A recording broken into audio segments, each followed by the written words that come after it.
wonderful to see so many people here tonight, and also our local candidates for the forthcoming election, and also wonderful to be back in Taunton Methodist Church in these very wonderful surroundings.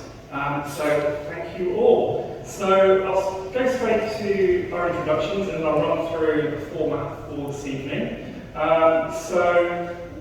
From left through to my right here, we've got Brenda Weston of the Labour Party. We have Rebecca Powell of the Conservative Party. Charles Hansard of Reform UK. Rochelle Russell of the Communist Party of Britain. Gideon Amos of the Liberal Democrats. And Trower of the Green Party. So welcome to all our candidates. Thank you very much.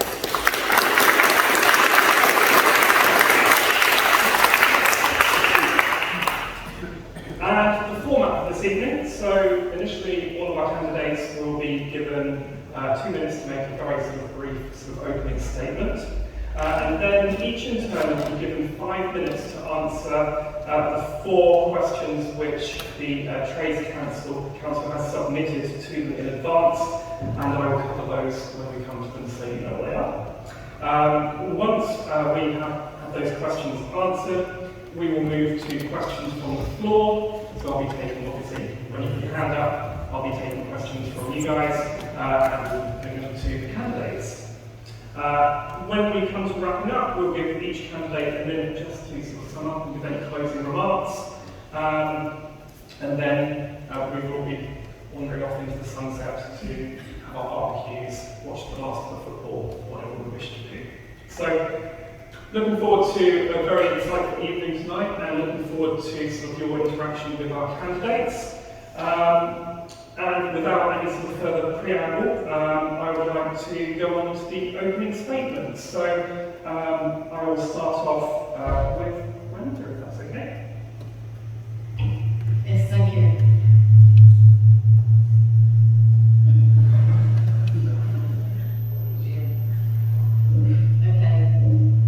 We've waited far too long for a government that takes responsibilities to the people.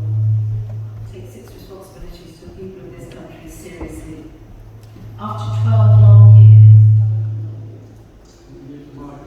You may have to stand. Bring it down. After 12 long years in which many people have become poorer, public services are in meltdown, and young people have more pressures on their mental health and well-being. Sorry, I've just realised.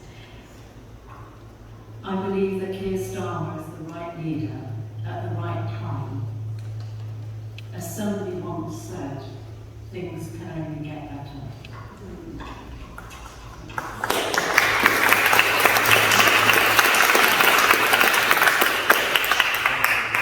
Thank you very much, Brenda. Rebecca. Thank you. I think I might stand up if that's all right. But I'm not sure about the microphone, so is it all right? That sounds Okie dokie. Good evening, everybody, and I'm very delighted to be here. And what I wanted to say to you first was, of course, I've been your MP since 2015, and I would like you to look at the record, my record for you since that time. I believe you've had more delivered than ever before in this constituency, and that's because I've been speaking up for you all. So look, we've got the £87 million hospital theatres being built right now at Musgrove. We've upgraded Taunton rail station 5 million. We've done numerous roads restoration projects. I've helped restore the Wellington monument, £4 million. I've retained the Royal Marines right here in Norton Fitzwarren. That was a huge campaign I ran, and we're well on the way to the Wellington railway station, plus millions of annual investment into the constituency. I think this is unprecedented, and I can carry on as that voice for you, but I'm really concerned that certain projects will be in jeopardy if I don't remain as your strong voice. And this is my home, after all. That upgrade, the total upgrade to Musgrove, will be jeopardised if I don't stay as your MP and we're in the programme. So we're getting Wellington railway station over the line. I've chaired that for 9 years, and similarly the Selworthy School rebuild. All of these things So those are important. But then I just want you to look at what we do for you in person. And we believe you're the best people to spend your own money. And that's why we are the party of growing the economy, and we are the fastest growing economy in the G7, but allowing you to keep more of your own money, and that's by reducing taxes. And we've started with all those national insurance reductions. So those are things to look at, and for the pensioners, the triple lock plus. So we are protecting people at either end of the spectrum. So I'm all about that. I'm all about financial security, defence security, food security for our farmers and feeding us, environmental sustainability. I was the Environment Minister, instigated the plan for water. Everything the other parties say they will do for you, we are actually doing. And I hope I get a chance to expand on that. So a vote for me is a vote for a trusted voice to keep speaking up for you in Westminster.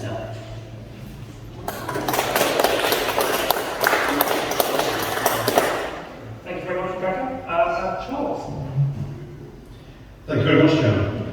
I'm Charles Hansard, and I live here in Wellington, or live in Wellington, in the constituency, and we've been here for 20 years. I'm a Reform candidate. Reform stands for exactly that, to reform the political systems we got at the moment. We have a uni party. We have most of them here now. They're all the same, they're pushing all the same things with just a few little tweaks. But we're going to do something very, very different. And we're going to start at the top. We've got to start looking at immigration. Immigration feeds into so many other things. It feeds into the pressures on the NHS. And yes, I agree with the Conservative Party. They have poured money time and time again into the NHS, but the NHS is still in trouble because of the amount of patients that are still coming into it because of population expansion. We have housing issues. Try renting a house. Try trying to compete for that moment, the 1 second that you win to be able to pay your down payment to get that rent, and you find the rent's gone up and the house is gone. The same applies for schools. Certainly here in Taunton, the schools are full. In Wellington, there are a few more places, but if the Labour Party come in, that will cause absolute destruction of our private school system, and that's a whole different argument again.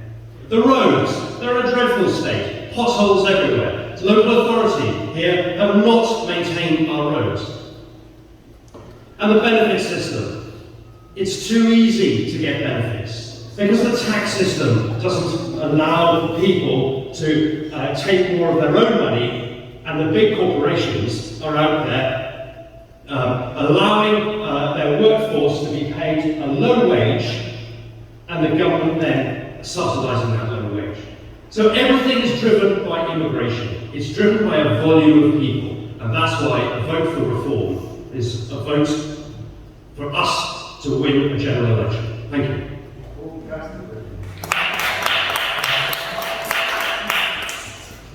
Thank you, Charles. Rochelle. Or if you just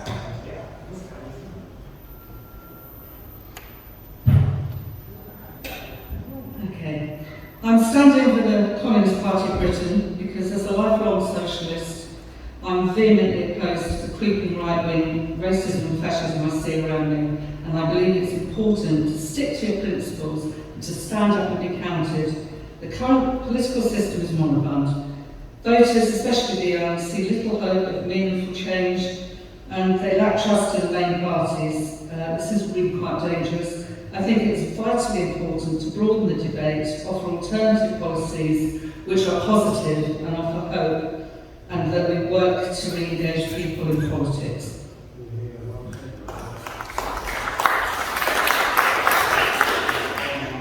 Thank you, Rochelle. Gideon. Thank you. Good evening.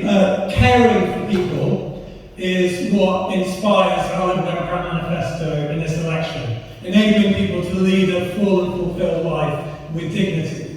So at the heart of our manifesto is free social care, which we instituted when we were in government in Scotland as part, and this is part of the £9 billion rescue package for our NHS and social care. But schools also need more than inflation increases. The shocking cuts to the army should be reversed. The whole of the public sector needs investment. And people here need help with the cost of living as well. But it's not just public services and our health service. It's also our environment that needs rescuing. Our rivers need rescuing from the scandal of pollution and sewage being pumped into them right here in the Taunton. It's totally unacceptable. I know for many of us, it can seem hopeless. Trust has been so eroded. The Johnson-Farage trade deals that are hurting our fathers. The trust budget that made your mortgage rocket and hasn't come down again. Trust has been lost. So we need to be honest with people. You can't have decent public services without taxation to pay for it. So our £27 billion investment package wouldn't be borne by the poorest. It wouldn't be borne by those ordinary working people who are paying more tax than ever before. It would be paid, and it should be paid, by the 0.1% wealthiest, by the banks and by the big energy companies who have been profiting over your cost of living crisis out over the last few years. That would be a fair deal for this country. That is the fair deal I'm standing for, and I hope you'll support me.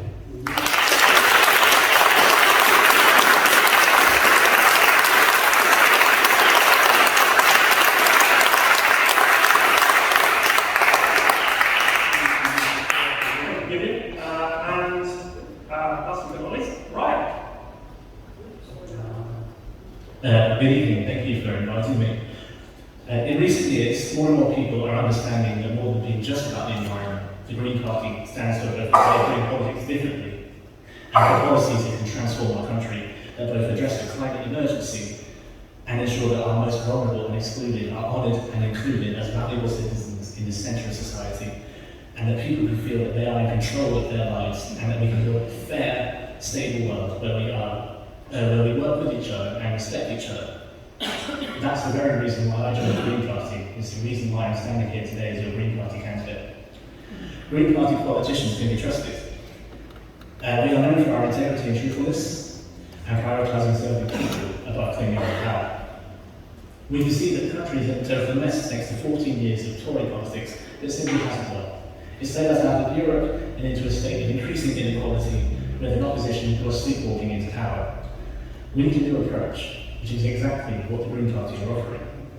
The number of Green Party councillors nationwide has increased fivefold in recent years. We now have over 800 in England and Wales, and 5 of them are working hard right here in Somerset. Only the Green Party has a credible roadmap to sort the economy out, with a costed plan to build a fairer Britain and address the scandalous levels of poverty, to tackle the climate emergency, to rebuild the NHS with a £50 billion investment, and to sort out public transport, alongside mending the broken housing market. I'm very privileged to be able to stand here and talk to you today about these things and show you a new way of doing politics, which I hope will resonate with you. If you agree with me that the same old ways of doing politics cannot continue and that we need a new plan, I hope you will vote green on the 4th of July.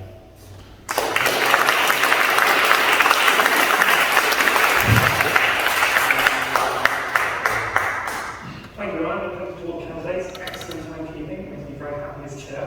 So we're moving on to the questions which were preset by the Trades Council. I'm going to run through them again so you're all aware of what those questions are. So the first question is, what does your party think caused the cost of living crisis, which is having such a terrible impact on our members, and what would your government do to resolve it? The second question, what would you do to ensure that the public services on which our families and communities so much depend, such as health, social care, education, the environment, transport, etc., are restored and developed to meet all our needs? The third question, in your view, what role do trade unions play in our society, and how, if at all, would you change current trade union legislation? The fourth question, what are the key elements of your party's foreign policy, and how will it benefit workers in Britain? So those are the 4 questions we accept. Please, can we keep it quiet on the floor while we're in session, please, until we come to the questions.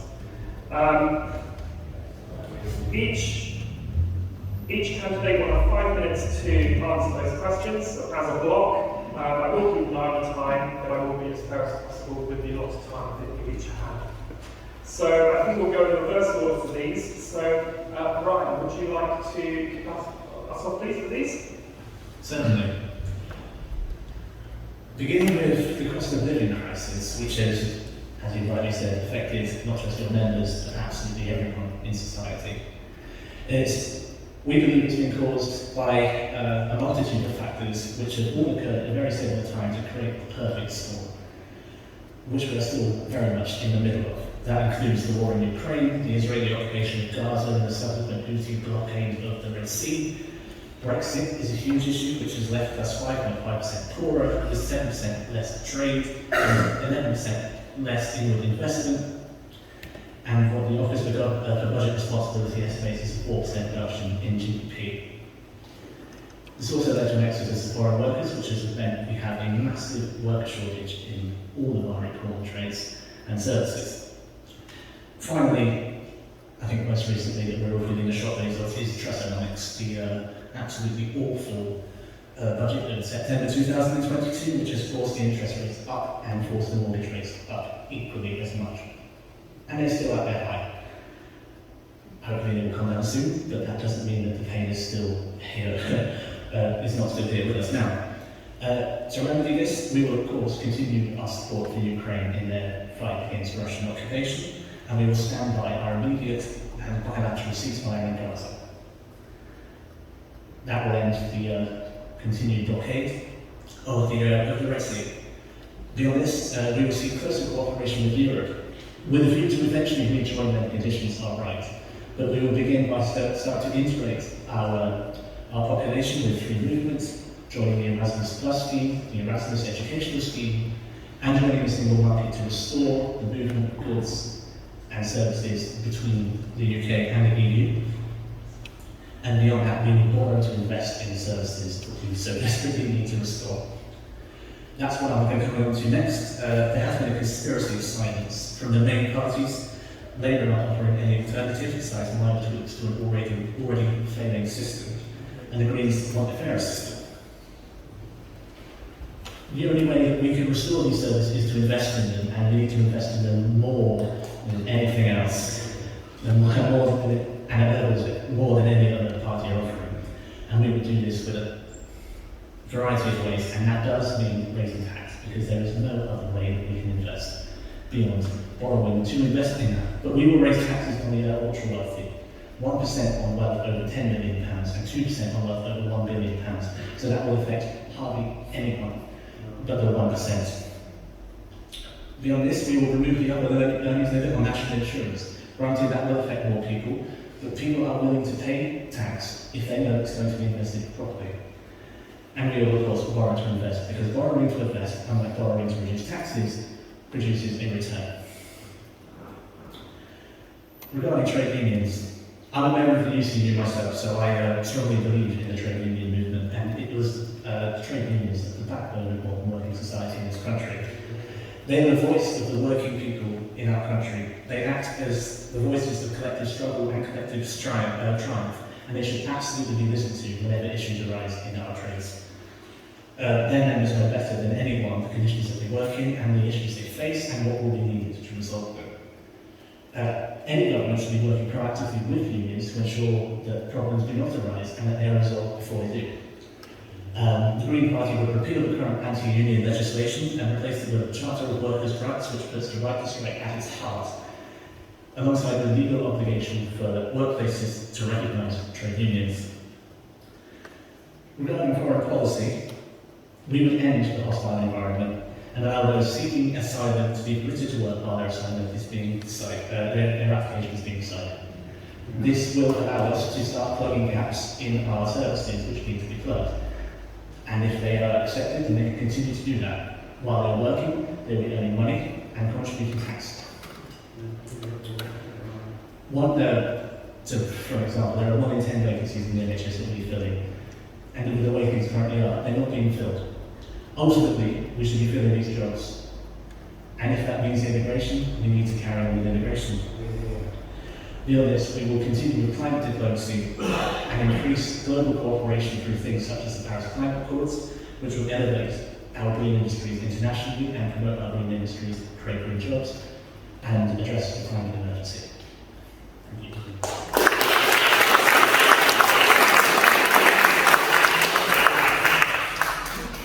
Thank you, Ryan.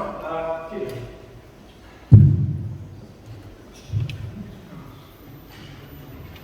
Okay, thanks. So, range of questions. I'll try to do my best to cover them all. On the cost of living, two specific measures that I think are really important to tackle the cost of living. One is we would want to institute a national food strategy so that more food in the UK is grown in the UK and more support is given to farmers. So we've got a £1 billion fund devoted to that strategy to help support farmers and to increase food production. Secondly, we want to see an emergency home installation programme so that people's fuel bills are reduced. And that's really important, obviously, for climate reasons as well. We would also end the two-child benefit cap limit, which is frankly uncivilised and shouldn't be countenanced in future. It's the single biggest thing that can be done, according to the Institute of Fiscal Studies, the Save the Children Fund, and a range of other charities, to reduce child poverty. This will be the first government and the first parliament in a generation where living standards are actually lower at the end of it than when they came in, and that's totally unacceptable. We would also widen access to maintenance grants and increase maintenance grants for students who are disadvantaged, and we would also remove the bedroom tax as well. In terms of the future of public services, well, you know, all public services need investment. Education, we want to see a more than inflation increase of funding per pupil to fund that. And to fund that, we would see tax on the bank profits levy being brought back. So the Conservatives abolished the tax on bank profits, and that's costing the Exchequer £4 billion. We will put that back. The banks could afford to pay it in 2016. They can afford to pay it again.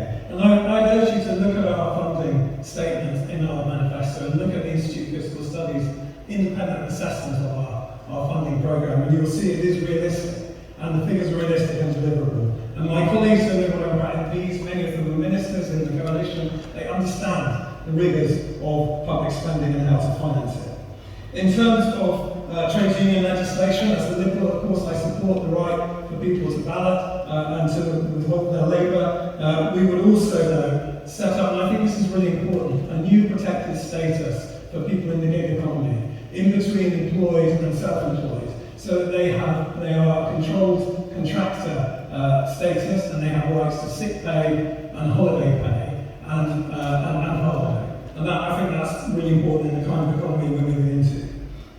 In terms of foreign policy and how that benefit workers in the UK, I just want to echo the points about Ukraine and how the bravery of President Zelensky compared to the craven remarks of certain party leaders supporting President Putin is utterly disgraceful. And of course, Liberal Democrats will stand by Ukraine and President Zelensky as we have done up until now.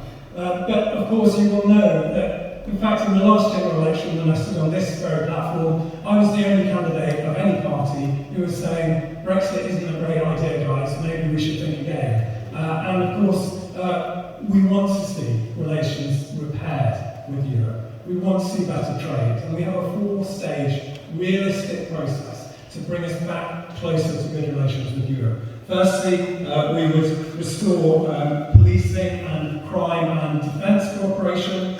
Next, we would restore professional agreements, for example, veterinary and plant health, so that would boost our trade. Thirdly, we would want to see agreements between professional bodies. And then fourthly, ultimately, when the ties can be improved, we want to see us rejoining the single market and thereby give a boost to our economy and restore tariff-free, free trade once again with Europe, our biggest customer, our biggest market, only 20 miles away. Thank you.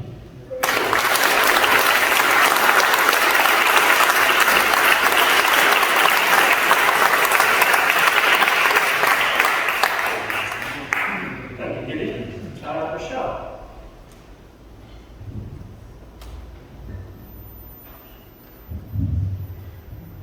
So, modern capitalist society promotes inequalities as it's in the interests of the monopoly finance capital which dominates, and no amount of proclamations about the sovereignty of the people or Parliament is going to change that. The austerity measures, which have been imposed over recent years, exacerbated by Brexit and also the pandemic, have led to declining living standards, spiralling poverty, crumbling public services, Somerset Council as an example, poorly paid, insecure jobs, unaffordable housing, and increasing food prices. Along with the spread of war and imperialist endeavours such as we see in Ukraine and in Palestine, these all allow for profits to rise, for the rich to get richer, while the ruling class profit, workers are paying the price. The Communist Party has a programme to end the exploitation and profiteering associated with capitalism by building a society based on socialist principles, creating a more equal society for all, with everyone paying their fair share of taxes. The Communist Party would put an end to austerity measures, embarking on a programme of restoring public services, building council houses and a fairer system of taxation. In order to ensure that public services on which our families and communities so much depend, the Communist Party believes that local and national public services should be properly funded by taxing the wealthier and big business, wanting to end the creeping privatisation of the NHS, properly funding it, a large-scale investment, and we do back the Toothless in England campaign to restore access to NHS dentists for everybody. We'd also take the railways, Royal Mail, water and energy sectors back into public ownership and nationalise the banks instead of bailing them out. Trade union movement has a proud history, and since its inception has fought hard battles to improve conditions for working people. The Communist Party stands in solidarity with the ongoing development of strong unions to continue their vital role in the protection of workers' rights. And unions are growing. I think Unionist is currently the largest. The Communist Party would reverse all Tory Labour attacks on trade union rights and democratic freedoms. We would ensure that workers' rights from day one are reinstated. Key elements of our party's foreign policy. The Communist Party promotes peace, and to do this, we would adopt an independent foreign policy for peace, withdrawing from the US-led NATO, supporting the peace policy in Ukraine, and putting an end to the war in Gaza. Peace now. It will stop funding Israel's genocide against the Palestinian state and prosecute war criminals and would recognise the Palestinian state. It would end the new Cold War against China and get rid of nuclear weapons. Whilst Britain's ruling class benefit from conflicts, it's ordinary workers who pay the price. The money spent on imperialist endeavours could be much better used to support the day-to-day lives of all citizens.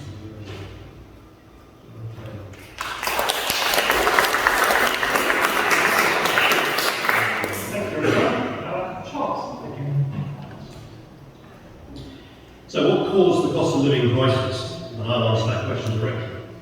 Historic overspending and large amounts of extra civil servants within our government departments not doing a full day's work, mainly working from home. Lockdowns. We failed to protect the vulnerable. We just handed out almost $1 trillion in furlough payments. And that has added at least 30% onto the national debt, which is approaching 100%. Net zero. This drive to the idea. Yes, we agree that we must be careful with our resources. Yes, we would agree that we must look after and reduce those resources. But I'm afraid the net zero argument is going to break us. The cost will be $3 trillion. It will double the national debt. So what are we going to do? We're going to sort out the inefficiencies in the government. We're going to find that 5% of efficiency straight away. We're going to save 30 billion on net zero. And we're going to remove VAT on fuel for homes and also in vehicles. That will significantly energise the economy and develop growth. So, what will I do to ensure that public services which our families and communities so much depend. Expenditure on our public services has gone up, and it's gone up, and it's gone up. And I understand why, because the demand, the people's demand is there. But it's because of immigration. Put aside the illegal immigration, but the legal immigration is over 1 million in 2 years. It's 10 million since 1997. So our whole country is burgeoning and in a state of stress, just trying to deal with the extra people that we have coming into our country. Yes, GDP is up, but GDP per capita is down. So, we control population expansion so it fits the needs of our nation. So what view do I have about trade unions? Trade unions are extremely important. I was an army officer for 12 years. We looked after the welfare of our soldiers, and they looked after us. So that's me as a 19 to 29, 31-year-old. Since leaving the army, I've run incinerators, I've worked in coal-fired power stations, oil refineries, and more recently, in the last 20 years, in maritime. So let's just take maritime. The welfare of mariners is very important, and it's part and parcel of something that I do pretty much every week. But the unions and the employers it's a two-way street. Unions are vital for the welfare of the staff, but their demands must be reasonable to maintain that trust and understanding. And when those demands become unreasonable, that is when the system and the trust breaks down. Finally, what are the key elements to our party's foreign policy? Much of it is still a work in progress, but Brexit is an extremely important part of it. We must finish Brexit off. We have not finished and concluded Brexit. We'll cut 50% on foreign aid. Why? Because, for example, we pay £40 million a year to China. Why do we pay money to China? They're getting rich on us anyway because of net zero and everything else they make for us. We're living in really, really frightening times. We have a possible hot war in Ukraine, where we may end up having to get involved. We have issues in China and Taiwan, and we have an axis of evil between Putin and North Korea. The risks are getting higher and higher. So, we'll have an immediate increase in defence, spending to 2.5%, taking us up to 3% in 3 years. And we'll focus on our own defence industries. And we won't allow the European Defence Union, which still has power over our defence forces, we won't allow them to have control over our defence industries. And that finalises that. Thank you very much.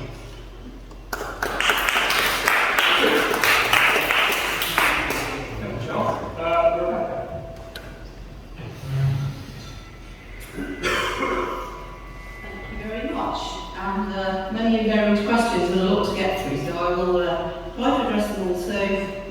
So the first question was about what are the primary causes of the cost of living crisis. Well, I'm going really to highlight the pandemic. This is where things really escalated, I think we all agree, for everybody, and put real pressure on people's purses, and we then had the Russian invasion of Ukraine, and we had the global energy crisis. So all of these things compounded to produce this crisis, and that's not of this government's making. All governments are facing this across the world. What we did as a government, in particular, to address the COVID situation, was we came up with a whole lot of support, a huge, justifiably really needed cost of living package. Overall, the cost to the taxpayer of all of these supports is £400 billion, okay? And that money has to come on time. That's what this government has had to deal with in order to support people. And amongst that came a whole lot of fuel supports for people that needed them, a whole lot of supports for those people that really needed it, but also for the furlough scheme. I mean, anybody here took advantage of the furlough scheme? Any business people here? One day, and I go out and about door knocking the whole time, and I cannot tell you how many businesses tell me that saved their lives, it saved their businesses, and now as a result of that, they can scale up their businesses. Supercat on the backdowns is a prime example of where that happened, and that was how this government acted to help address not just the cost of living crisis, but everything tied up with the pandemic as well.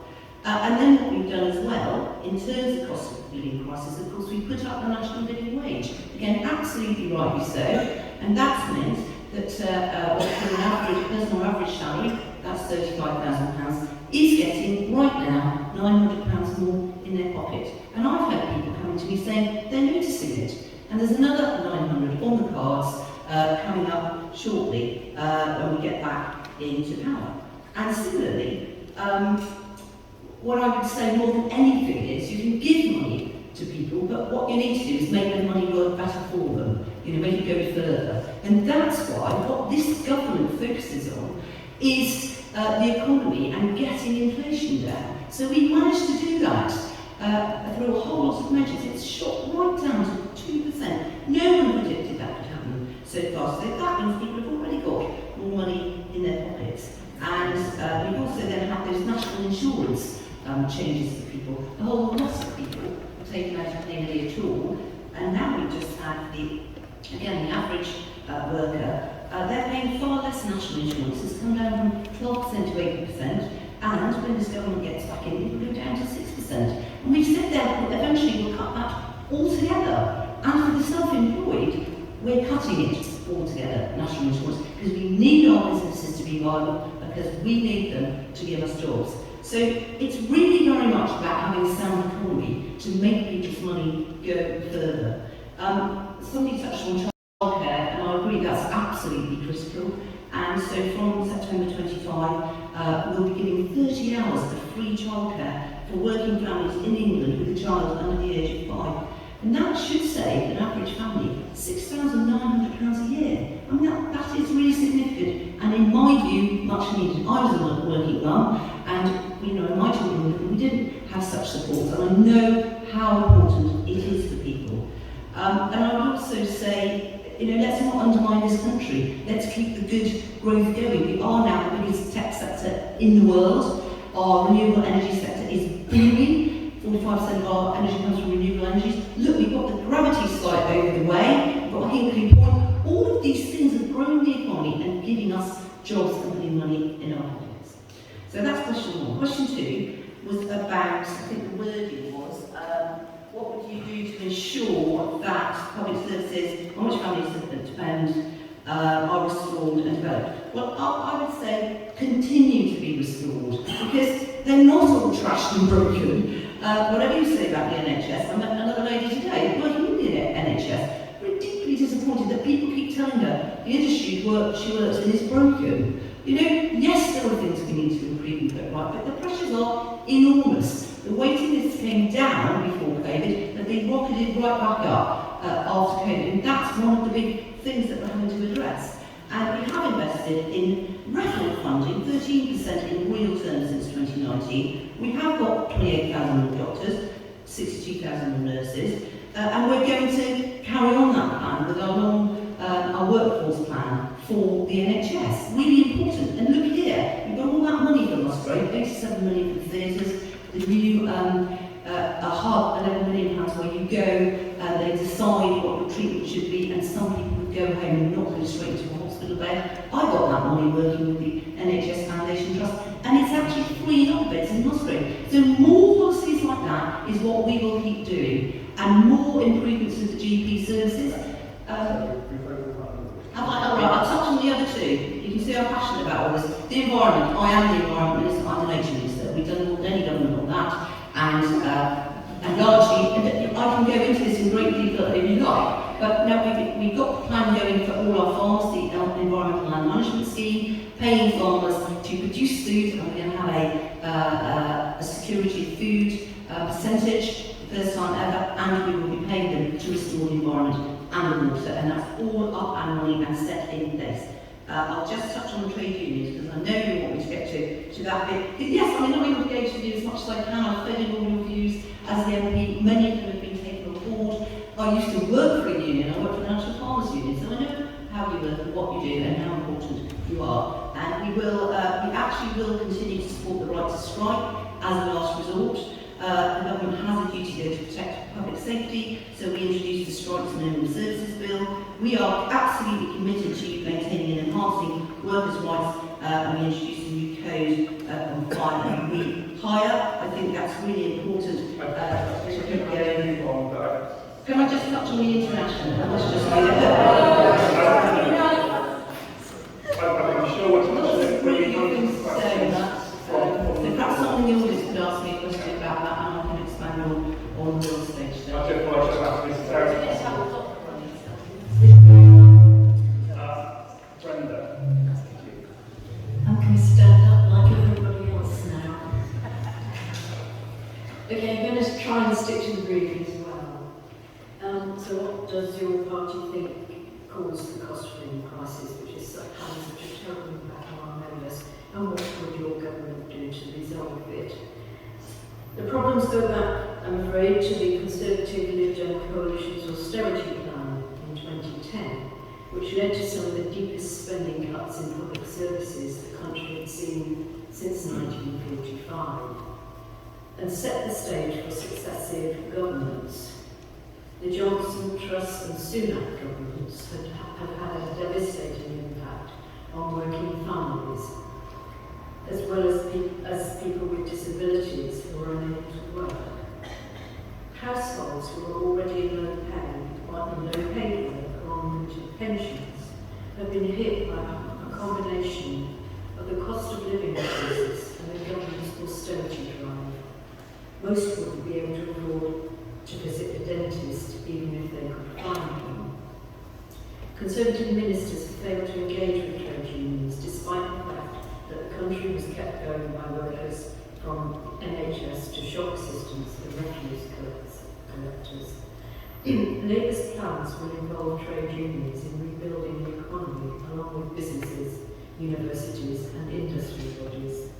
Our manifesto commits to ending short-term economic policy making with the establishment of an Industrial Strategy Council, a body that will include representation from trade unions along with nations, regions and business to drive economic growth in all parts of the country.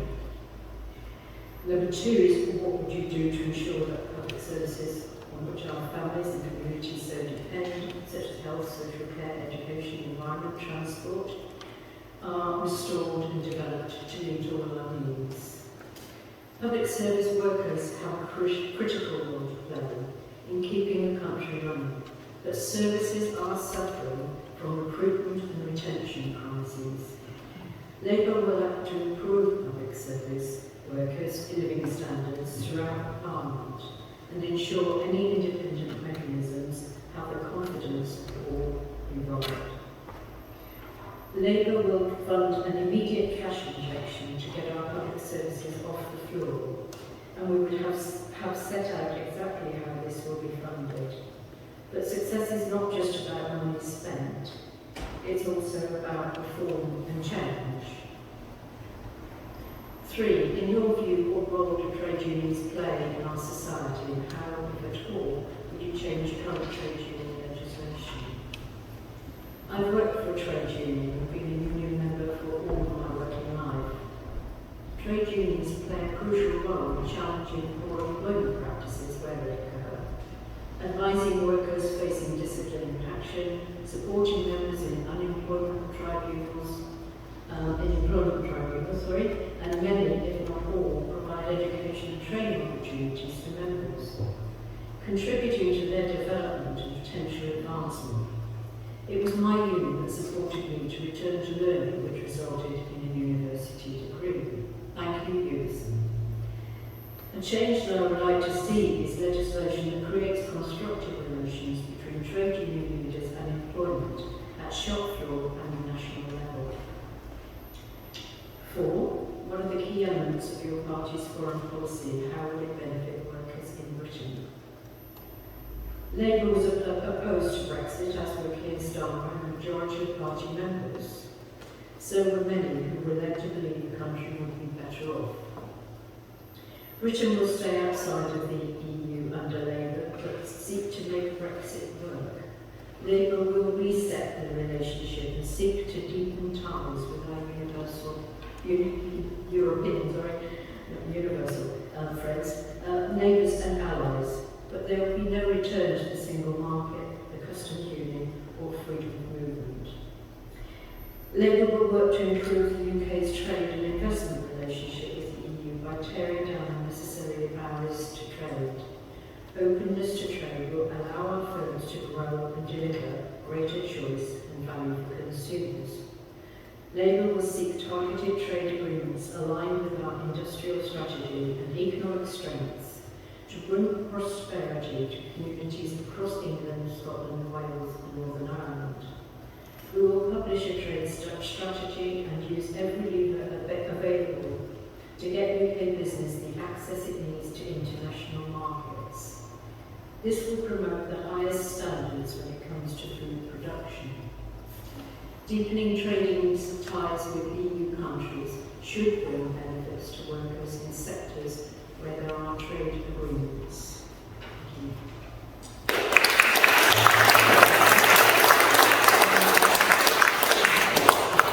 Thank you, Brenda, and thank you to all candidates.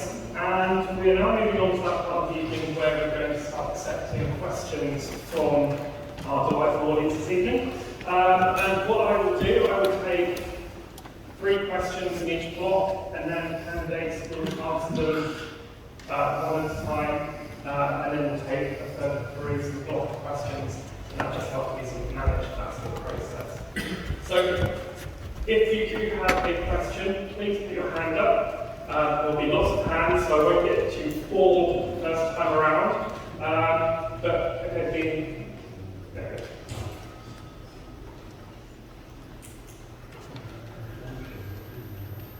Hello. My question is for you, Rebecca. You talked about how our NHS is broken, but, well, you did, you implied it. Oh, not broken, sorry. Sorry about that. So sort of my question was, why do you say that our NHS is not broken, but then during lockdown your Conservative Party went out and had parties? It just seems a bit tone deaf. Yeah, 3 questions, so you have time to formulate a response. So, another hand, please. And gentleman there. Thank you. These figures are from House of Commons website. So overseas development aid was going to be 0.7% in November 2020. It was reduced temporarily to 0.5%, a drop of 30%. Not widely known is that 30% of the overseas development aid budget is spent on housing refugees in this country, which means only 0.35% of gross national income is now going on overseas development aid, a reduction of 50% in 3 years. Is that acceptable? Yes.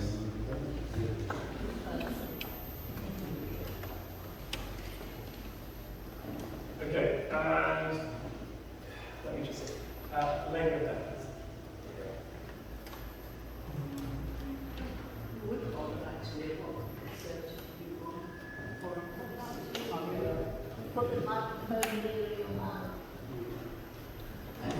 Can you hear me now? I would like to hear an account of the Conservative foreign policy, but in comparison with the others.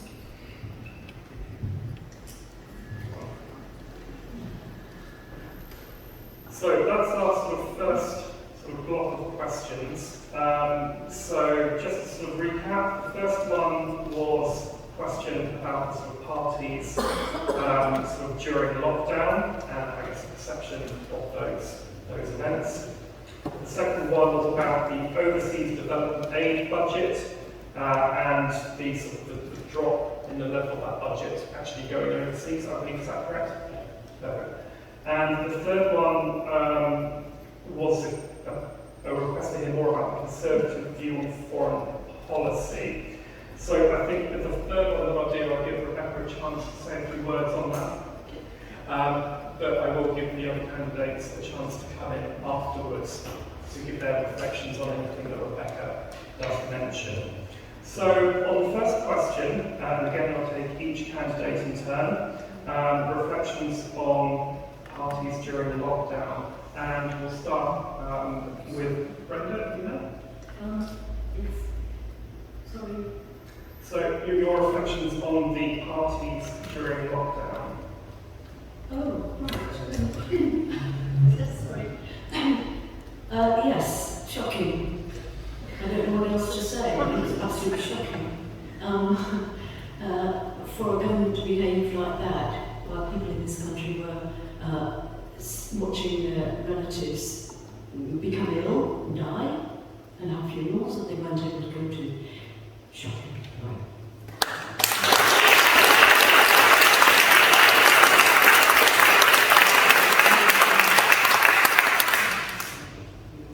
Rebecca? Okay, well, I mean, I'm not going to condone that behaviour. I never did. I was one of 49 MPs that resigned over that combination. Can you not interrupt me? But what I will say is, actually, I think we conducted ourselves well in terms of getting the population through and supporting everybody, that £400 billion support, but also coming up with the vaccine separately. That was Boris. When I think about Boris, that was him that fast-forwarded that, and that, of course, helped everybody we know. And I get loads of comments about that on the doorstep. But I don't condone any bad behaviour. I conduct myself, and what I hope is the right way to conduct myself, and I've done that in everything I do as an MP.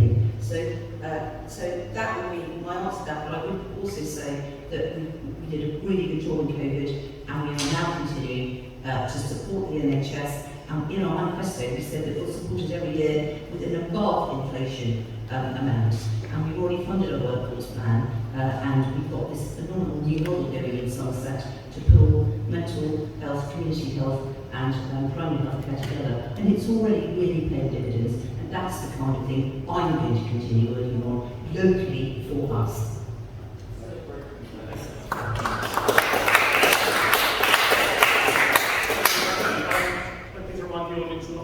Speakers while they're talking, regardless of what your views may be, you do want to hear them speak. Charles. I certainly couldn't condone those parties. We were all told to isolate, and we were isolated. But I have to ask the question, when is a party not a party?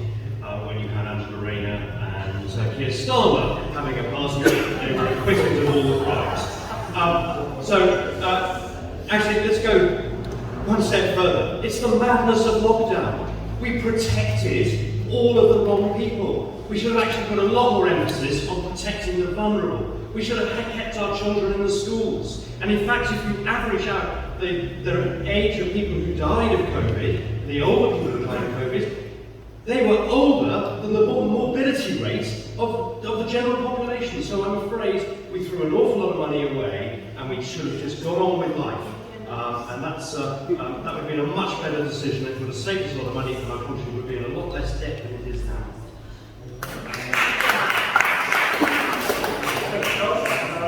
Rochelle. I'll keep my answer short and not very sweet. I'd like to say I was shocked. I was not shocked.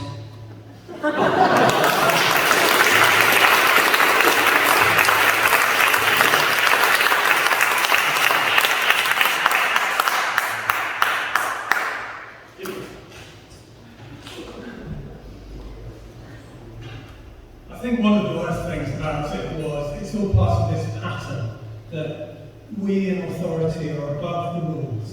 We're above the law. We tell you what to do, but if you're Matt Hancock, you don't have to do it. And if anyone thinks that was an example of behaving well in COVID, then I can't help you. The NHS, I think, were the ones who really saved us during COVID, not Boris Johnson, who was well known not only for partying and being found guilty, but also of breaking the law on numerous occasions. The only Prime Minister who, in fact,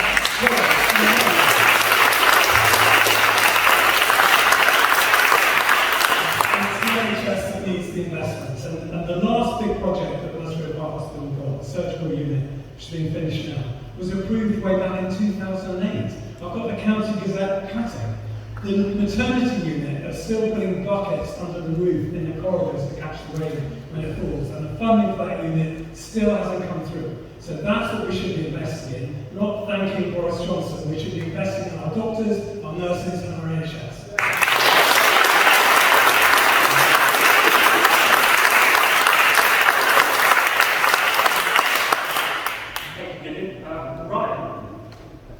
I'm going to try and be short and perhaps not so sweet as well. The lockdown parties were appalling. I also think it's appalling that the Conservatives and companies might try and take some kind of moral high ground, especially considering the law breaking and while the support was there, the vaccine was not Boris. It was, as Gideon said, it was the NHS, it was the scientists who worked so hard to develop it.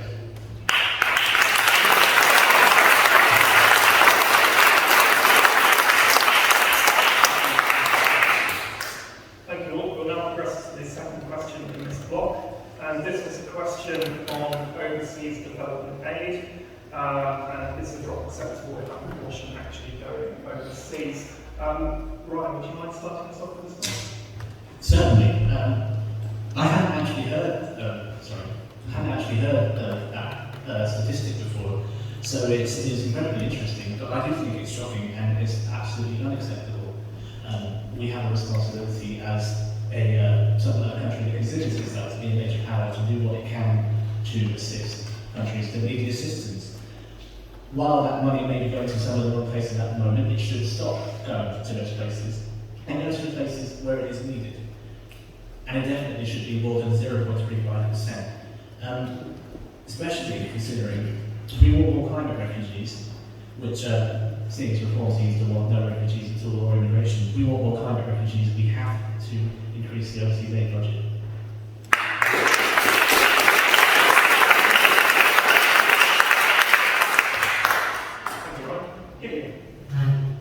Yes, we support 0.7% of GDP going on aid, and it's properly going on aid, it's not some kind of shifty numbers, so it's actually being spent elsewhere.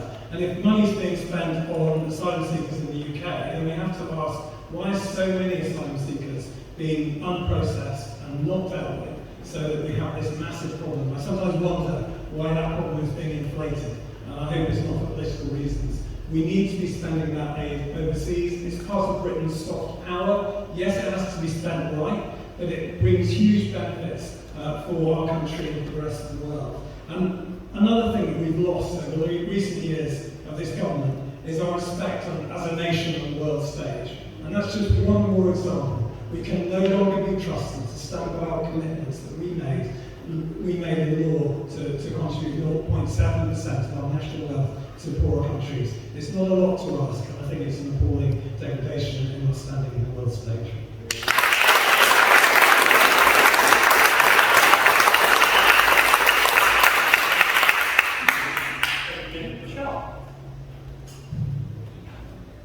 Yes, I'm in agreement here. We absolutely should not cut our overseas aid budget. We should definitely maintain our legal commitments. I don't have much more to add. I agree with Jen.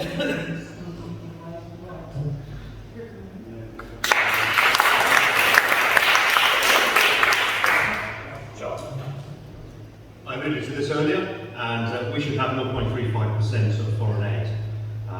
That other 0.35% is being currently wasted in 5-star hotels, 4-star hotels, and as pointed out by one of my colleagues here up on the stand, the processing isn't taking place. There are still remains a backlog of 170,000. If we can prove that A, those immigrants are fleeing persecution, which there will be some, but most of them are economic. Or B, we can prove they've got something to offer this country, they're carpenters, they're nurses, they're dentists, they're doctors, they're plumbers, they're builders, then let's get them into the system. But not as an open door policy. We do it on an as required basis. Thank you. Thank you, Charles. Rebecca. Thank you very much, Ben. Thank you for your question. I am not going to go into the detail of that, but certainly our government is absolutely committed to its 0.7% we receive a budget. I see it as extremely important, something I will certainly be continuing to shout about. It's really important on a global stage, especially having left the EU. We are the biggest donors, we've been the biggest donors to Ukraine, as I'm sure you know, but our next countries that we are big donors to are Afghanistan and Nigeria, but there are many, many others. And the area I do know about is our Blue Planet Fund, so that's in addition to the fund you're talking about. And we spend millions of pounds around the globe on global biodiversity and restoring nature. And I've personally been involved in that, and I've personally been to see some of the schemes. And those are schemes to work to reduce illegal fishing, to stop plastics in the ocean, killing our fish and stranding our fish, to reduce pollution, and to work in particular with our overseas territories, in which we have 14, where much of our nature is. That's very, very important. It's also very, very important in terms of soft power and security because of the location of many of those small islands. So I see it as personally incredibly important.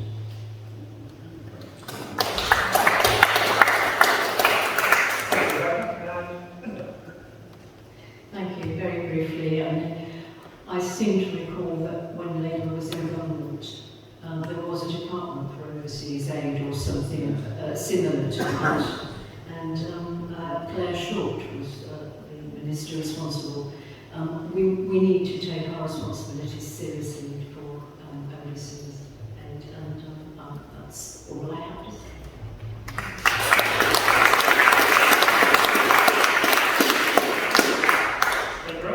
So we're on to the third question, which there was a request to hear more about the Conservative view on foreign policy.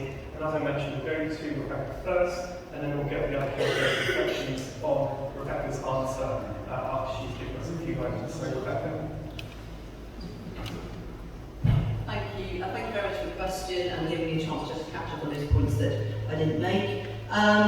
So obviously, everything we do on the global stage is more important than ever now that we are independent of the EU, and also important impacts for workers. This is a trade union event, and actually, 73% of our exports don't go to the EU; they go globally. So it's very, very important. Our trade with the rest of the world. And much of that is services, as many of you will know. And we've upped our exports. We are now the 4th largest exporter in the world, and that's up from position 7 back just some years ago. So we've made really good progress on that, and there's more to make. And our foreign policy is geared up around that. One of the things we are doing to help business and industry, we'll have a single trade window fully automated shortly by 2025. It's starting now, so it's much easier for people to fill out all those wretched forms they have to do. It'll all be automated, so we've instigated that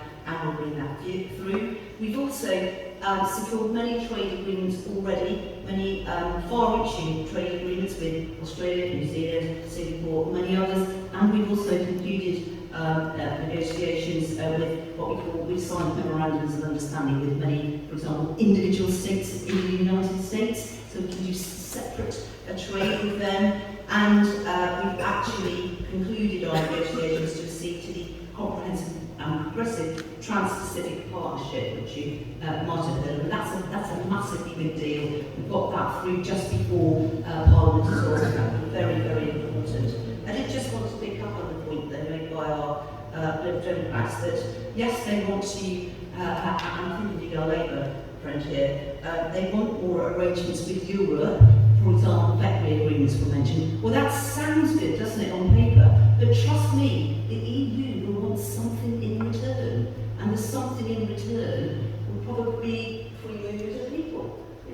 they won't give us something for nothing. And actually, I'm already hearing from business, if we go into those kind of arrangements, which on paper sound very attractive, it could cripple employment. Employers will be afraid of all the new red tape. It could wreck the British market, and there will be an impact for workers. So I do think those are something to think really seriously about, especially when you vote. On immigration, because that has been touched on by everybody, net immigration, we're clear, immigration is too high. We will be introducing a cap to reduce it, and we will vote on that in Parliament about what the right level should be. But we will have to ensure that our public services are well paid for. We just have to be realistic about that. But we will keep our deterrent in place as well to try and just stop people from coming in the first place that are particularly illegal immigrants. And just absolutely finally, this touches too on defence. We're absolutely committed to our 2.5% for defence. Security is so important. That's really signed up with our foreign policy. Really, really important that we stick to that. This is the most dangerous time we've had since the Cold War. So our overseas policies are critical and our defence spending. And also, and the other things I mentioned earlier, our soft power is so important in terms of the previous question. And actually, just in terms of workers' rights, I did want to say that we're absolutely committed in our trade deals to our globally leading labour standards. Absolutely committed to this in our trade deals, and that's perhaps instilled, for example, in the Australian free trade deal that we got. That's critically important that we got that in there, and all our trade deals will uphold British high standards for business, for workers, and for consumers. I'll leave it there. Thank you very much. Thank you, Brenda. I'll give each candidate time enough to respond to those points, and then we'll move on to the next question. So I appreciate your patience. So firstly, Ryan.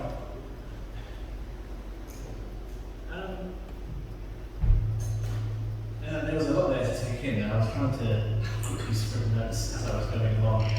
Regarding the EU, we were always independent even while we were in the EU. And regarding the EU wanting that something in return, that everything in the room, that was something that you would get with any kind of trade. You can't just have one-sided deals. And if it's in free movement, I say, great, it's something that the Green Party wants. And it's an opportunity to try and restore some of the opportunities for young people that your government has taken away from people like me. I do think you are right. We are in a particularly dangerous time in the world with the conflict in Ukraine, the conflict in Gaza, Russia siding increasingly more with North Korea.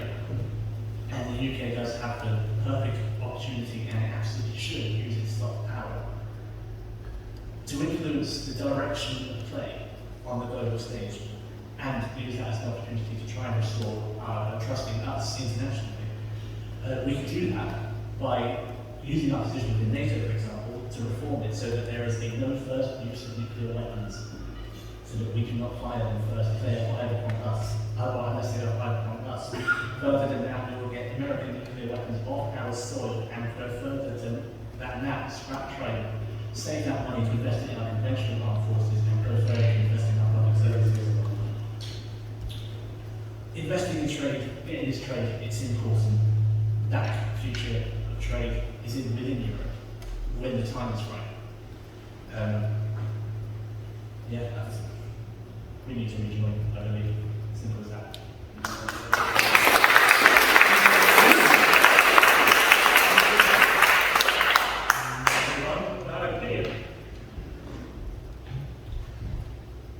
So on international policy, as I said, we should be championing the liberal rules-based order that the UK had to establish. It's good for trade, it's good for our economy. And one of the reasons we've lacked investment and we've lacked a strong growing economy is that chaotic government, 4 prime ministers in the year, whatever it was, crashing budgets, international agreements not respected and not maintained. 0.7% GDP for aid being one of them. But we also need to move to 2.5% of GDP on our armed services, and Liberal Democrats support that. It's costed in our manifesto. We would also restore the cuts to the army. The army's been cut right down in recent months. We want to get it back up, and then and eventually get up to 100,000 serving personnel. In terms of international policy more generally, I was interested to hear this sort of new project fear from the other direction.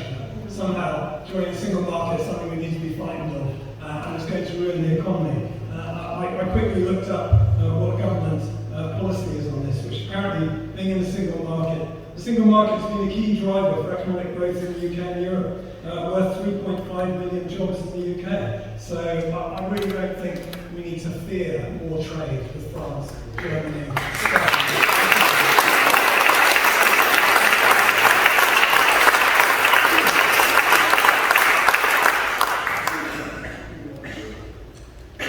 Rochelle. Well, this really isn't my area, trade. But however, my colleague did paint a very rosy picture of trade, so I'm just wondering when that might actually trickle down to what my work is, because I haven't seen it yet.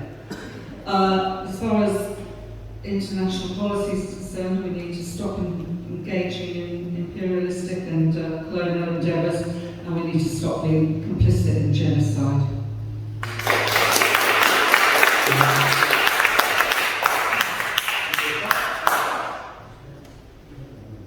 What I've got to say quite simply is that since leaving the European Union in 2019, our global trade is up. Our global trade was sitting at around 48–50% before, and it's all just into the European Union. We're now trading as a country right across the world, and that is the most important part of this. And therefore, what we have to do is we have to complete this, and we have to continue this, and continue this growth. And that's where, in this very dangerous world we're living in, and it is more dangerous, as my colleagues have said, it is more dangerous. I was a soldier in British Army of the Rhine back in the 80s. It was very simple then. It's not simple now. So therefore, part of that foreign policy has also got to project that sense of outward looking, and it's certainly not coming from the European Union at the moment. So that's what I've got to say on the subject. Lastly, Brenda. And briefly, I agree with Kira that we should deepen our relationship with European friends, and I'm sure we'll be better for it. So that's it really. I agree with Kira.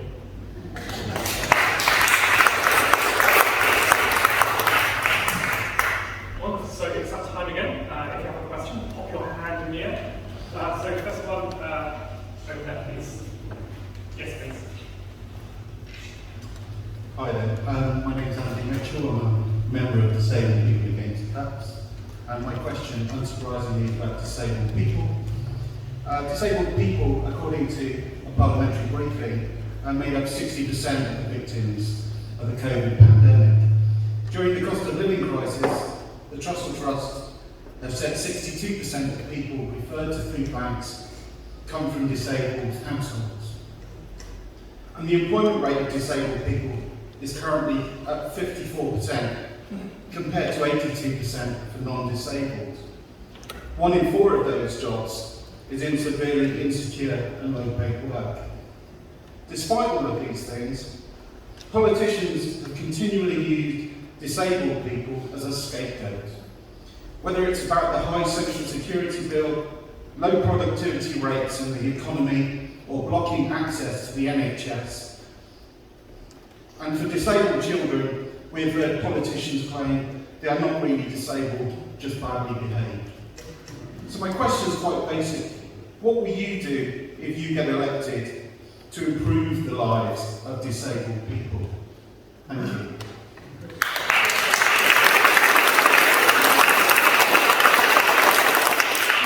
Thank you very much. So we will take, just seeing who's putting their hands up. Gentleman right at the back, sir.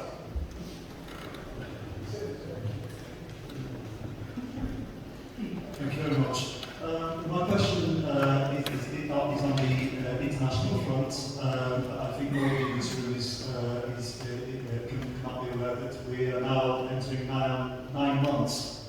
of horrific bloodshed in Gaza.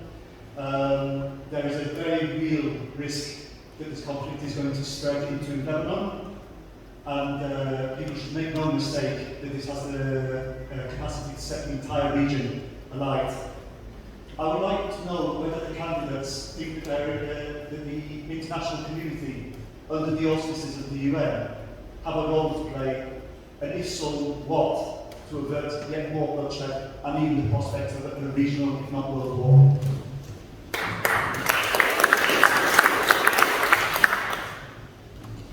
Wonderful. So, around the audience again, and let's go for gentlemen on that.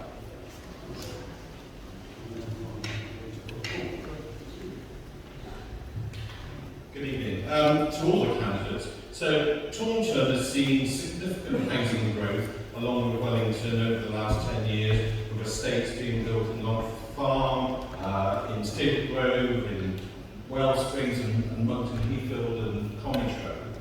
And as a result of that, we've seen increased traffic on our roads. But what we've also seen in the last 14 years is a decline in our bus network, which is the backbone of this town and of Wellington. So we've seen nearly 50% of our buses lost since 2009. So I'm part of the Somerset Bus Partnership and dealing with residents living in parts of the town that have no buses. I was speaking to a 96-year-old lady in Fulhams Avenue only this week who was saying that she was stranded. So what I would like to know from the candidates is what they would do if they were elected for our bus infrastructure here in Taunton and Wellington. Thank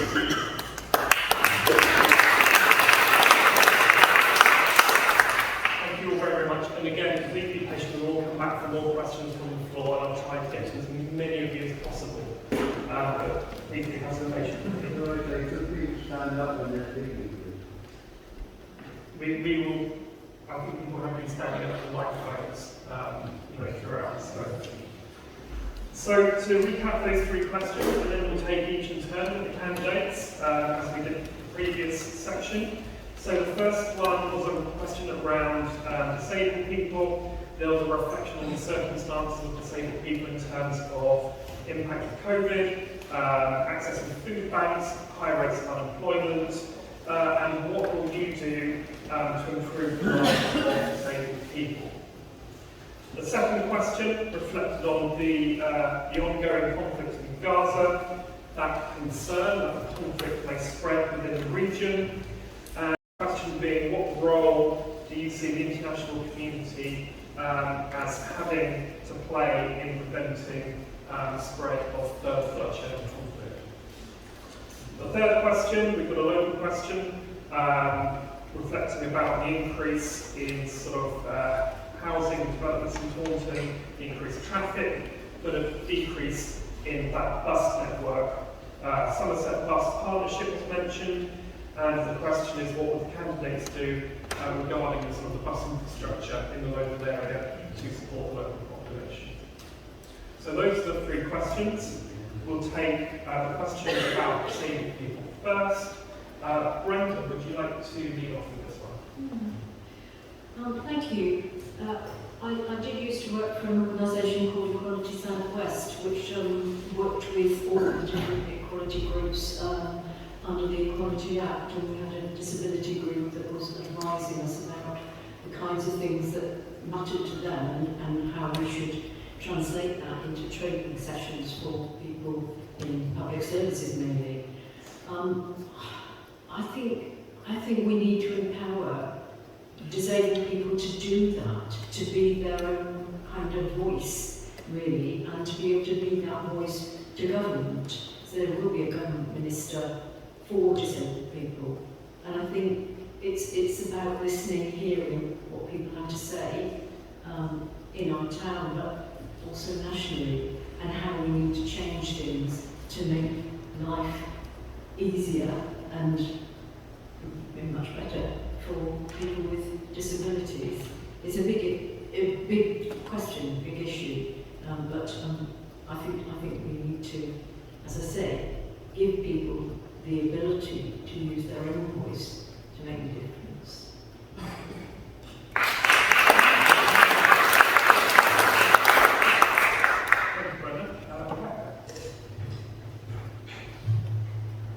thank you very much, Andrew, for raising this really important point about disability. And, well, certainly I'm going to say I will do all that I can for those who have a disability. If they can work, if they're able to work, if they want to work, to enable them to have the right facilities to do that. They're actually an invaluable part of our society. And my husband became, he had to use a wheelchair towards the end of his life.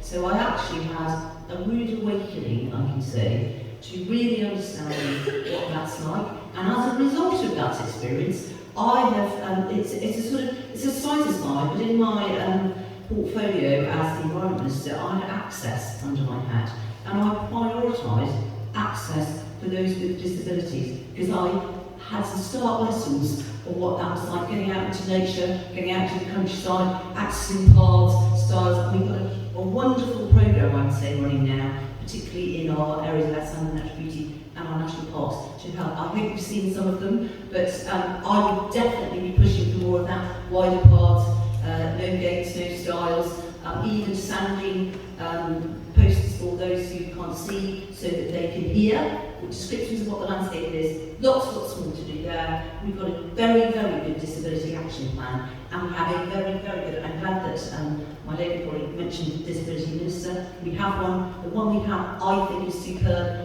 Ms. Davis, her own father was disabled, and she had to look after him for many, many years. So I can absolutely say to you, rest assured, we'll be taking that to heart, and our Back to Work programme, £2.4 billion, has a section on it too, in helping those that can to do the work that they can. But you want well-paid work, which is exactly what you said, and we will be helping you.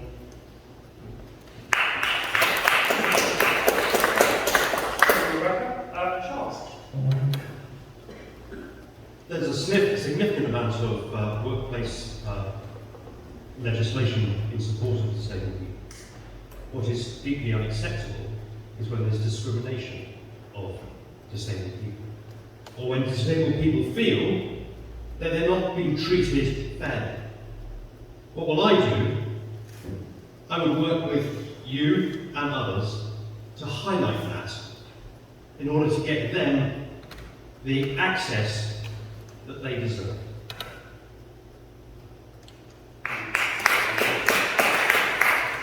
Thank you, Charles. Rochelle.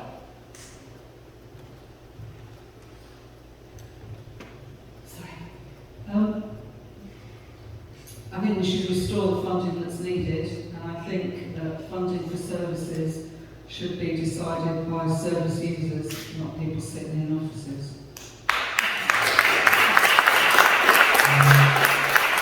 And also, we should really stop othering people just because they have differences.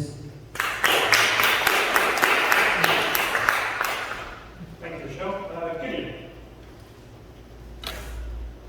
Yes, I think that some of the worst things that were done for disabled people were the cuts to benefits that happened after 2015, and for example, the freezing of benefits, the two-child limit, which affects disabled people as well. One of the centerpieces of our manifesto is carers allowance, increasing it and widening access to it, which isn't for disabled people themselves, although disabled people, many of them are carers as well as being disabled people.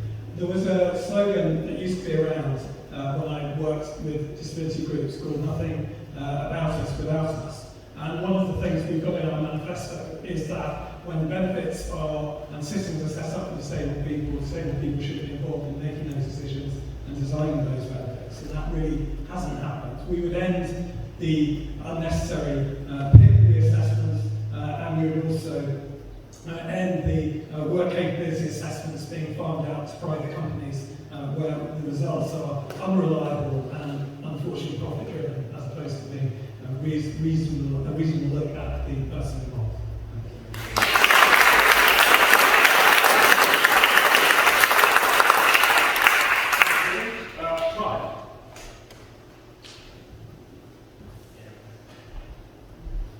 Thank you for your question, Emily. The statistic is 60% disabled people using group banks during the pandemic is appalling. We are, as a country, as a society, we should not be in that position. Disabled people are absolutely right. Disabled people should not be a scapegoat. disabled people deserve dignity like anybody else in their own lives, at work, personally, anywhere. The Green Party stance is simple. We will push for an immediate 5% uplift to the disability benefit and oppose plans for personal PIP payments in cash to be replaced with vouchers. We would also push for councils to provide free transport for 16 to 18-year-olds with special educational needs. We would go further as well and push to enable disabled people to have the work support, proper pay and the reasonable adjustments they deserve.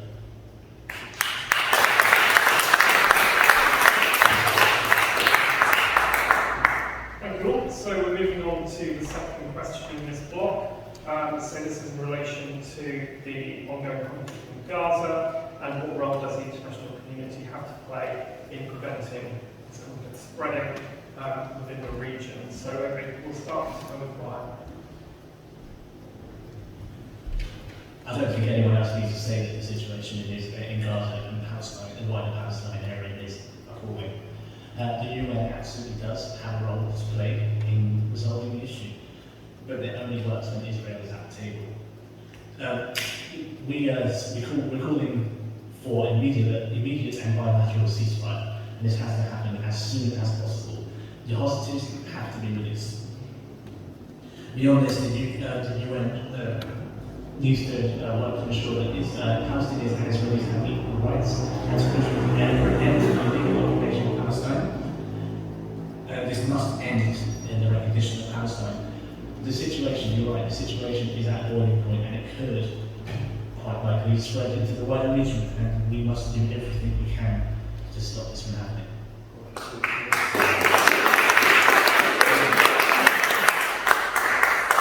Thank you, Brian. Gideon.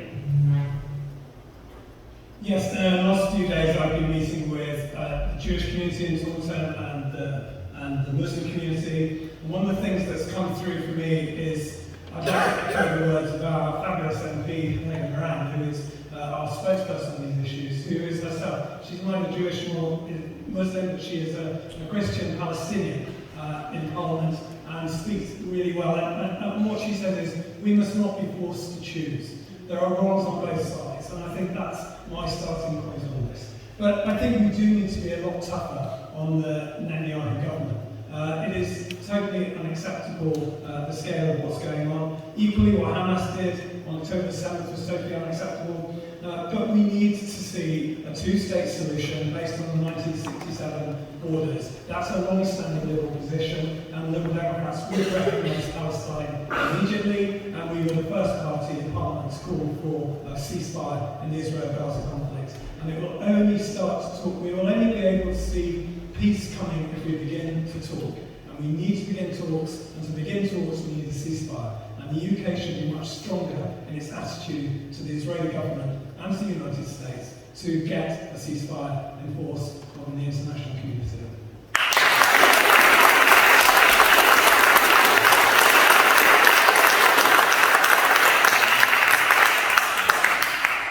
Thank you, Gideon. Rochelle. I think social media and the rise of citizen journalists have really shone a light that we might not otherwise have been aware of. And I hope that it's pushing the international community and governments, states across the world to look at what's going on and take affirmative action. All hostages need to be released. That includes the Palestinians who are held unlawfully in Israel. Anything less than vehement opposition to what's happening out there is complicity. There is no moral justification for what Israel is doing in Gaza.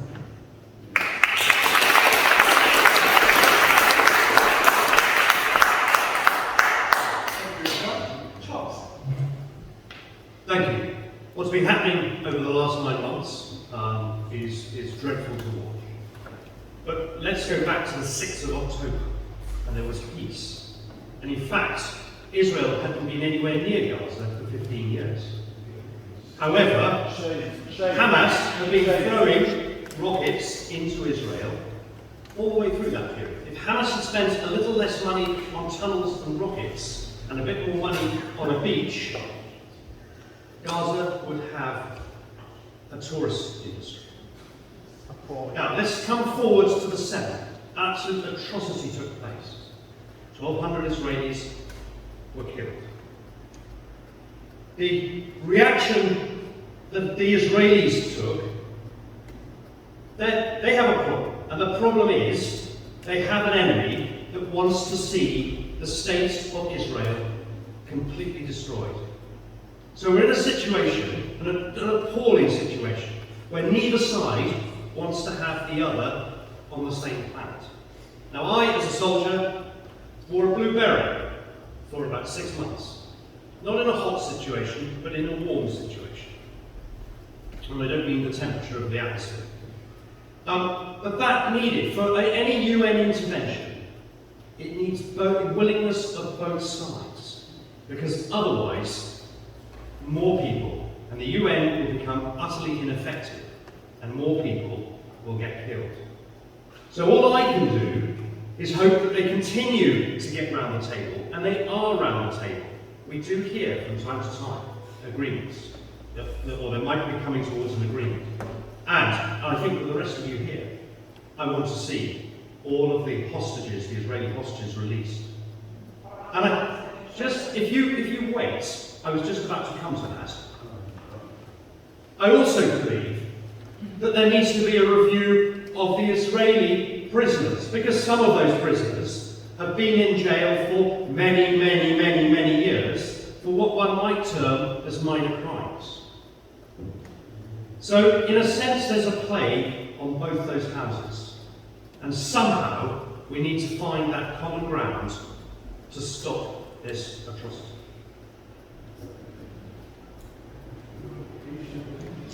Thank you, Charles. Rebecca. Thank you very much, and thank you for your question. So I'm just going to say straight out that obviously I think that a negotiated pause in the fighting is the very best way to release the hostages. That's an unacceptable position for them. And then when we have such a pause, then we can scale up the very much needed humanitarian aid. The UK has obviously been a big contributor to the aid, but we've got to make sure it gets right through. And obviously we want to bring about an immediate ceasefire to end the hostilities permanently, not just a one-off. There actually is a deal on the table, and to achieve these goals, and it's backed by Israel and the United States, and more recently the UN Security Council. That was raised, you mentioned the UN in particular. And the onus is now on Hamas to accept it and bring an end to the suffering of the Palestinian people and the hostages that remain in detention. And in the long term, I support a credible, irreversible pathway towards a two-state solution for Israel and Palestine, which delivers the peace that is so much needed, the security that is so much needed for both nations, but also, you touched upon, for the wider region. This is a melting pot, isn't it? So it is so important that we get this right. And I think you were suggesting the UN needed to play their role. I completely agree. They do need to play their role, and we do need to make sure this is sorted out, and it does not escalate into what I believe you are touching. So thank you.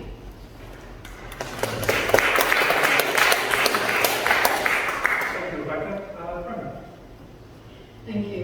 It's really hard to find the words because I can't see how Netanyahu and Hamas are ever going to come to a solution. And in the meantime, the carnage that we see day in, day out of women, children, people with all sorts of difficulties,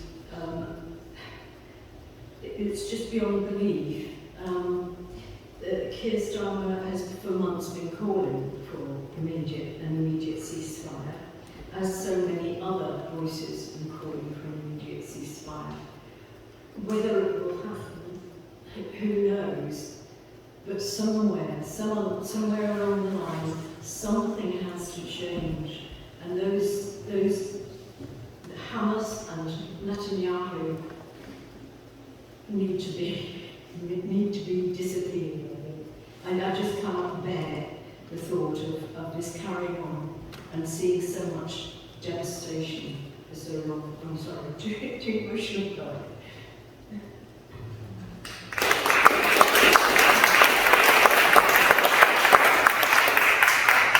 Thank you, Brenda.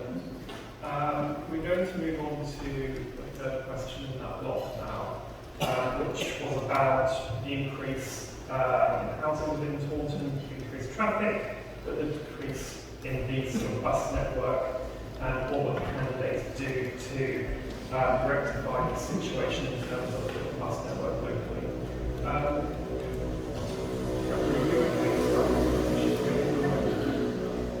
Shall I give you a moment? No, I'll go to Rebecca first. Okay, thank you. Thank you for the question. That we met actually to discuss this, and obviously, it's a serious issue about public transport. That's why I worked so hard on the rail station, as you know, and trying to get the Wellington rail station. That will be critical, with buses that get into it, working very closely with our bus partners to make sure that's all factored in to the rail station, so that people don't have to drive their cars to it. If you can walk as well, but then it depends on me remaining as the MP to try and actually get over the final hurdle from that. But on the buses, I've met with many people about buses, and I've run surveys online, and I've actually discussed people with the different number of bus routes.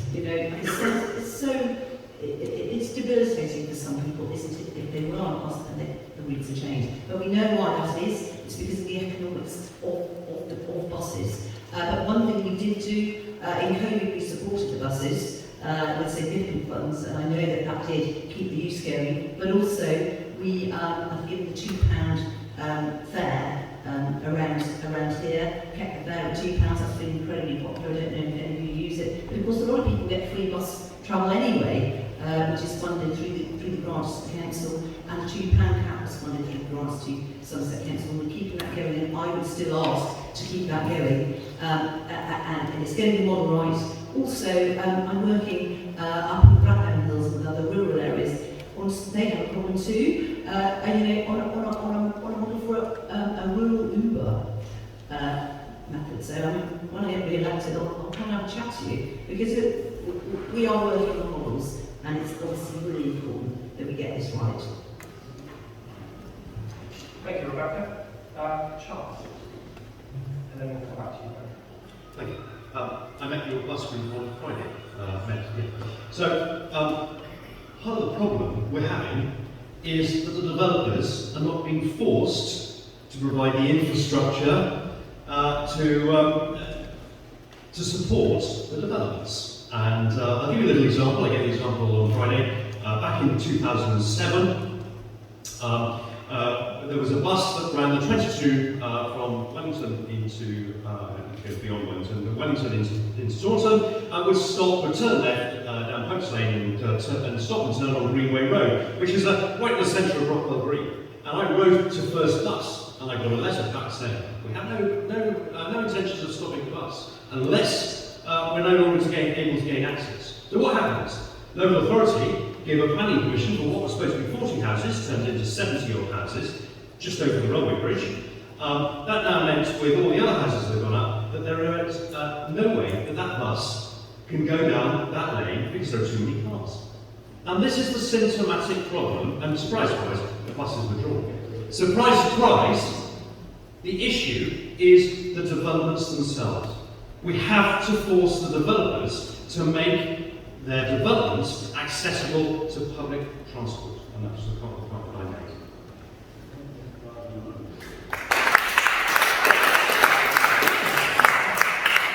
Thank you, Charles. We'll go back. Thank you. I've got a lot of stuff here about buses, and one that stands out is that Labour will give every community the power to take back control of their bus services. That's great. And also, Labour will pass primary legislation, a Better Buses Bill, to remove legal barriers currently restricting the ability of local transport authorities to take back control of their bus services. So I think it's great. Buses are great, and let's hope that they'll have a renaissance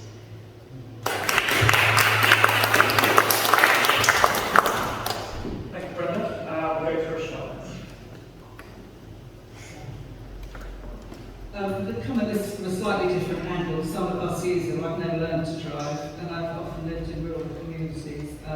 So I'm speaking as a bus user, and what I would like to see is public ownership, cheap, affordable ticket prices, and above and beyond anything else, reliability. Because the number of times I've stood waiting for a bus, and it just doesn't come, and there's no indication of why not.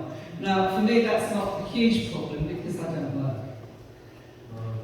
But if I was trying to get to a job, if I was trying to get a hospital appointment, this stuff is really, really important. The reliability, and the only way I can see that happening is you take that out of private ownership and make it a public service, which is what it should be. We don't all drive cars.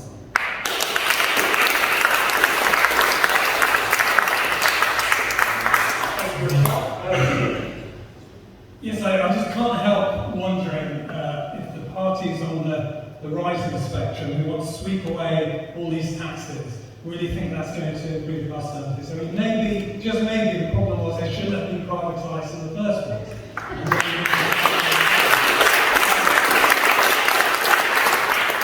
Labour government is under the cosh. They lost £60 million from social care funding last year, and following that, a number of local authorities around the country have gone bankrupt, including Conservative ones. So many of our public services are broken, and what that's meant is this has huge difficulty in funding things like public transport, which is the lifeblood of our communities. It does bring people together. You meet people, you enjoy outings.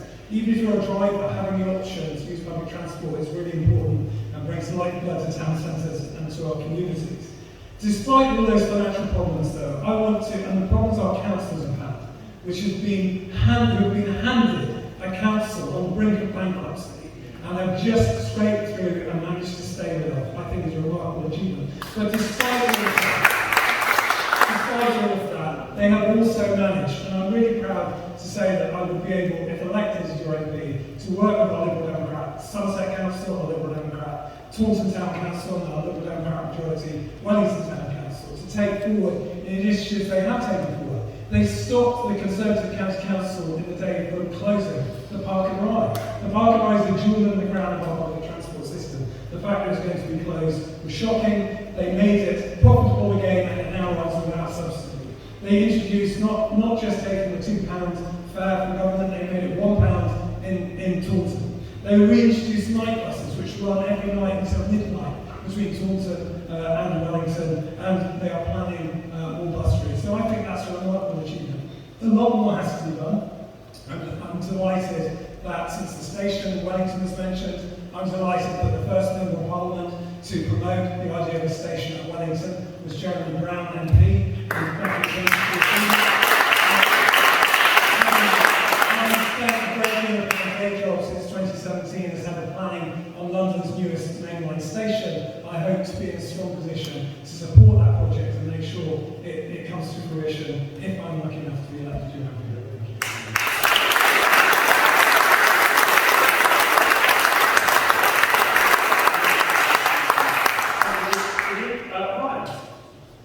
Thank you. Buses are great, short and simple, we need more of them. Elected Greens nationally would push for councils to be able to take control of how they raise their own funds, which will then further allow local councils to be able to take control of their bus services. We should have a bus service that is run as a public service, not as a profit-making entity. Any profits that get made should be invested into more efficient buses, better systems such as bus stops with display units, so you can see when they're coming, such as also things which we already have, which we should continue doing, contactless systems. Furthermore, once routes are instated, they should not be cut. End of. Because it's a service, and a service has to be run. Precisely. We need to, that brings me on to the point regarding housing. You're right, Taunton and Wellington have grown massively. When I first moved here 7 years ago, it was into one of the new estates in London Heathfield, which is currently on the thread of being expanded with a further 1,600 homes. These are the wrong kind of homes, and they're built in an inappropriate manner. We need to be building the right homes in the right place at the right price in developments which are not car-centric. Charles is right, the developers do not have incentive to provide the services needed for the developments, but we need to go further and make sure that the developments are appropriate in the first place and do have the amenities that we need, which includes good bus links, which connect Taunton and Wellington with each other, with the surrounding communities and other constituencies, and the Blackdown Hills and the rural communities to the south.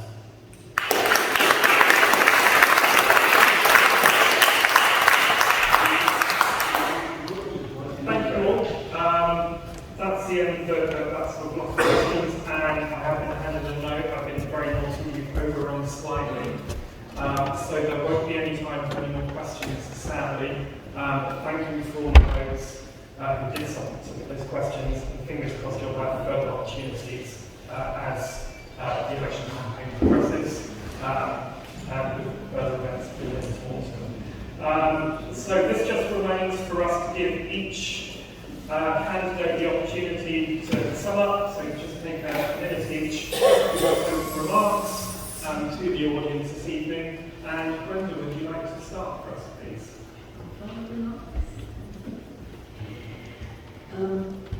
Well, I'm just looking forward to a Labour government.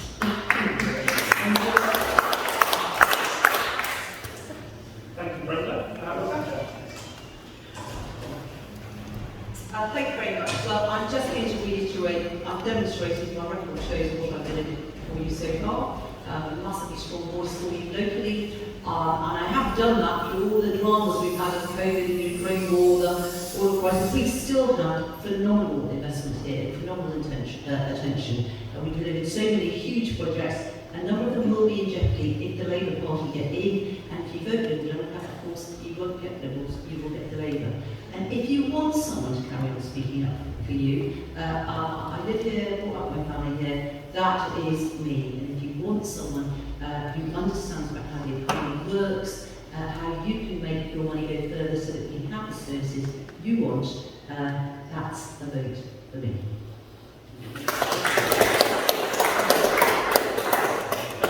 Charles. Thank you very much for inviting me here today. Again, I go back to my first point I made. This, and almost all of the questions we had today, all leading to one thing, and that's immigration, and the effects upon immigration on our country. Whether it's the buses, whether it's the economy, it's all about immigration. Thank you. Thank you, Charles. Rochelle. Yes, I'd like to say thank you for being invited. Clearly, some of the people at the table here are looking for votes, and I'm realistically not in a position where I'm expecting to be returned to Parliament any day soon.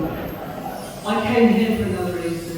I came here to seek the truth, and whilst my answers might not be as sophisticated as some others, they were honest.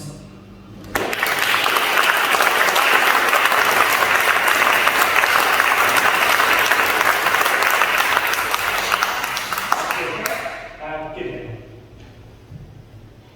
I suppose I just want to say, really, there's a choice in this election.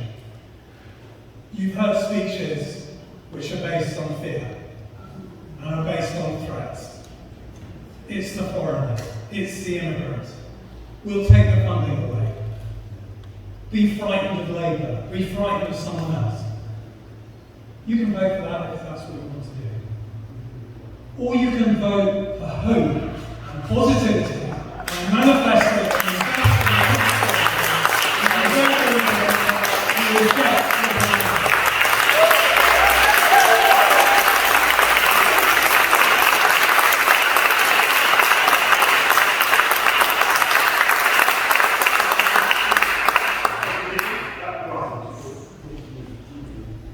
Firstly, thank you to the Taunton and Weston Trades Council for inviting me to this Hustings. This has been my first public Hustings. I hope I've managed to get the green message across quite well. We've had some very good questions today from international issues like Gaza and the UK's standing on the world stage to local issues like housing and the bus routes. Everything is about the future, as we've been hearing about a lot in this election. It's possibly one of the most important elections in a generation. But who can secure that future?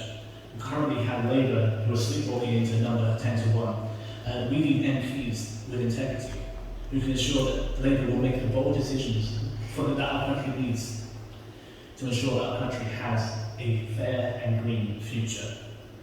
With that in mind, nationally, it's always a toast, so this gives you the perfect opportunity to vote with your conscience.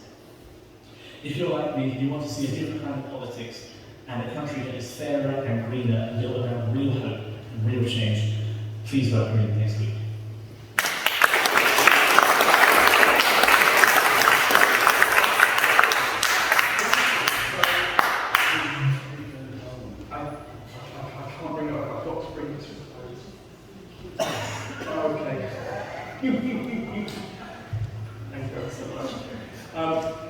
Thank you all for attending this evening. We absolutely appreciate your contribution, your questions, your passion. Thank you to all our wonderful candidates here this evening, and again for your contribution and your time. It's great to hear from you and about your parties and policies. And also thank you ever so much to Taunton Methodist Church, to Gareth and to Joanna, who are our very excellent hosts this evening.